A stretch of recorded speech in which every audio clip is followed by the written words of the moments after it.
These things are keeping you poor. What's up, guys? In this video, I want to talk to you guys about the 5 money habits that prevent you from skyrocketing and becoming super rich and successful. What's up, guys? My name is Brian Tran. I'm a serial entrepreneur running multiple 6- and 7-figure businesses right here in the Bay Area, California. And I've done things and I've made some of these mistakes. But at the end of the day, I learned to correct them, to get myself on the right direction to financial freedom, financial independence, financial options, baby, because I do what I want when I want. And that's the beautiful things when you don't fall into these traps. Let's get into them. Look, before we get started into the 5 money habits that keep you poor, do me a favor, hit the subscribe button. If you're getting value out of this, hit that subscribe button, give me a thumbs up, and comment down below. And if you don't agree with me, I love it, guys, because what kind of community would we be building if we're not having a little bit of back and forth? So write down in the comment section why I'm wrong. What do you think about it? Let's go. So let's start off with number 1, not learning to live below your means. And this comes in multiple stages. You know, when you're making minimum wage, you want to go ahead and act like you're making 60, 70,000. When you're making 60, 70,000, you want to act like you're making 100. That, guys, will keep you in the rat race. That will keep you working for somebody for the rest of your life. It's a rat cycle. It's a vicious cycle when you fall into that trap. Learn to live below your mean. If you're making minimum wage, learn to live under it. If you're making 100,000, learn to live at 50 and save the rest. And that, guys, leads me to number 2, is not learning how to save for a rainy day. I always tell people that you should always have at least 6 months reserved. Why? Because shit happens. And when things happen and you don't have that money, guess what you do next? People tend to open up the credit cards and rack up that credit card. And then they can't pay it back.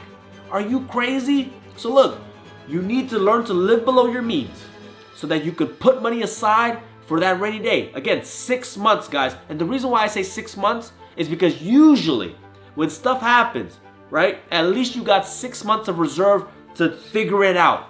The more the better, but I would say 6 months because look, you're smart, you're innovative, and you're aggressive. You're gonna be able to figure out what you need to do in 6 months. It's very hard to make the right decisions, a rational decision, when you're broke and you're just trying to figure out where you're gonna live and what you're gonna eat. Look, I've been there. And every time I was pinned against the wall and I didn't have my reserves, I made mistakes.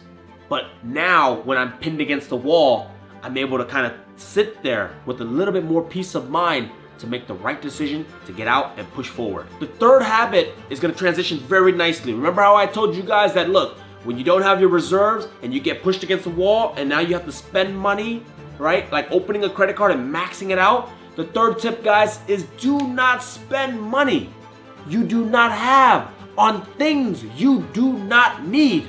I know you want the LV belt. I know you want the Gucci flip-flops. But if you can't afford it, don't buy it. Can't afford to buy it cash.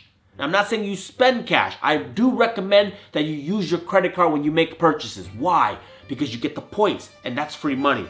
But do not open a credit card and max out the limit when you only got $2 in the bank account. That doesn't make sense. Now, there is an exception to this of when you should spend money you don't have. And that is when you're trying to better yourself and learn a skill so that you can earn more money. And that could be through a course, a trade, right? Whether you're going to become a plumber. I get it. Sometimes you have to go into debt so that you can learn a new skill so that you can earn more money. But that, guys, is a good investment. But what I'm trying to tell you to avoid is maxing out your credit card on material things that ain't gonna do a damn thing for you so that you can flex. Number 4, transitions very nicely. What you flexing for? Don't keep up with the Jones. That's the killer of money success. Because people spend money they don't have to impress people that don't frickin' matter. Don't keep up with the Jones. Be the Jones. Be the person that people want to follow. Be the person that people are trying to keep up with because you're so good with your money. Because you got so many assets. You invested so much that now you're chilling. You got financial freedom. You got options, choice. And people are now trying to copy you because you, sir, are a man. A strong man, a financially smart man. That's the kind of Jones you want to be. Not the watch, not the cars. Now, only have those things when you have investments paying for it. And that leads me, guys, to number 5 is not learning to invest. I know so many people that go through life, and even though they make 6 figures, multiple 6 figures, they spend every single dollar they make and they don't invest one. They buy the Gucci flip-flops, but they don't buy stocks. They buy the LV belts, but they don't buy homes. That don't make any sense to me, guys. The way that I spend money today is that I buy the investment. The investment throws off the cash. The cash is what I go and spend. I don't spend my hard-earned money because I work way too damn hard for it. I spend the money that my assets make. Why? Because it's easy money at that point. Now look, I'm not telling you guys to go out there and invest in real estate right away or make $100,000, $200,000 investments. People ask me all the time, how do I get into investments? My question to them is, what are you investing in right now? How much are you investing in? Well, I don't have a lot of money. Well, tell me how much you have outside of your reserves. I got $100. Okay, why aren't you investing that $100? In order for you to start investing at a larger scale, you just have to start. We all started somewhere. I started with investing $5, then 10, then 15, and then eventually 100 to 1,000. Thousands became multiple thousand, and then it became hundreds of thousands. Today I'm investing millions. But you can't expect to invest millions if you don't know how to invest $1. Why? Because it is a gradual staircase. And it does get easier. It gets easier. Why? Because you're okay with letting your money go out of the bank account. And you don't have to watch the bank account all the time, right? So that it can go out there and make more babies for you. Babies being more money. So my thing is this. If you got $100, learn to invest in the S&P 500. Learn to invest in VTI. If you don't know what those things are, look it up on the stock symbol. But guys, it starts with $1. Then it multiplies. Then you get addicted to trying to grow it. Don't leave your money in the bank. The savings account ain't gonna pay you nothing. And now, especially with the banks, your money it may not even be secure. So start with $1. Eventually it compounds. You keep adding to it. That's the 8th or 9th wonder of the world, I think Warren Buffett said. It's the compound interest.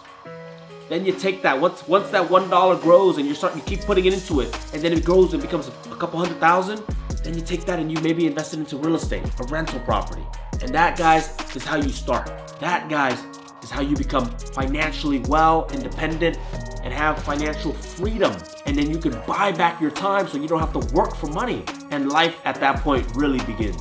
Guys, trust me, if you do these habits, nobody will ever call you poor. It doesn't matter if you are really poor, but if you're focusing and doing these things that I just told you and avoiding those pitfalls, you are on the path to becoming well off. Trust me. Guys, I appreciate your time. Like and follow down below. I'll see you guys in the next video. Peace.